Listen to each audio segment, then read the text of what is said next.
Welcome to our in-depth exploration of a tragic and complex case, the story of Annette Schnee and Bobby Joe Oberholzer.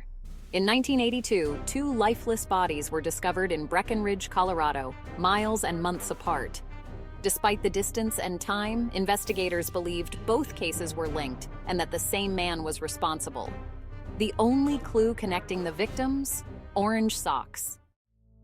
On January 6, 1982, 29-year-old Bobby Joe Oberholzer left her home in Alma, Colorado, for work in Breckenridge. After a call to her husband Jeff, she said she would get a ride home.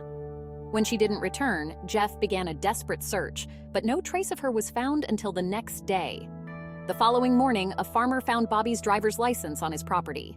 As Jeff and friends searched nearby, they discovered her backpack, a bloody glove, and tissues. 2 hours later, Bobby's lifeless body was found over 15 miles from the backpack.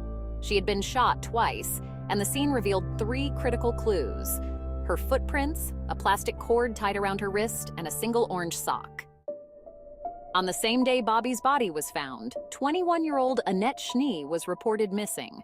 A cocktail waitress from Frisco, Colorado, Annette also hitchhiked to work.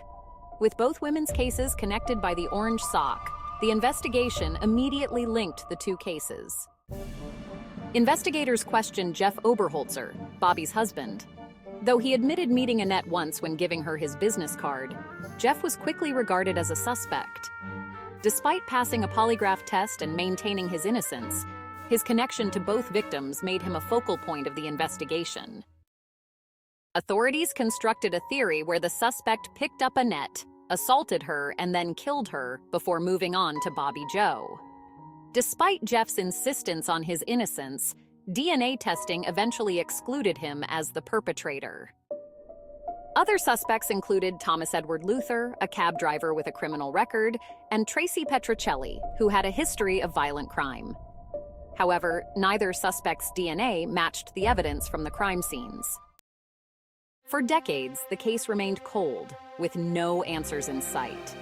It wasn't until 2020, nearly 40 years later, that authorities revisited the case using advanced genetic genealogy. This breakthrough led them to Alan and Bruce Phillips. Alan, a resident of Breckenridge, was identified as a perfect DNA match to the evidence. Alan Phillips was arrested, tried, and convicted in September 2022 for the murders, along with charges of kidnapping and assault. He received 2 consecutive life sentences without parole in November 2022. By early 2023, he was found dead in his prison cell at the Arkansas Valley Correctional Center. The cause of death was not foul play, but natural causes. Tragically, Bobby's brother Kelly and father Thomas had both passed away before learning who was responsible for her murder. The resolution of this case after 40 long years underscores the relentless pursuit of justice and the enduring hope for closure that families hold. Thank you for joining us in this journey through a case that spanned 4 decades. If you found this story compelling, please like, share, and subscribe for more true crime stories. Share your thoughts and questions in the comments below.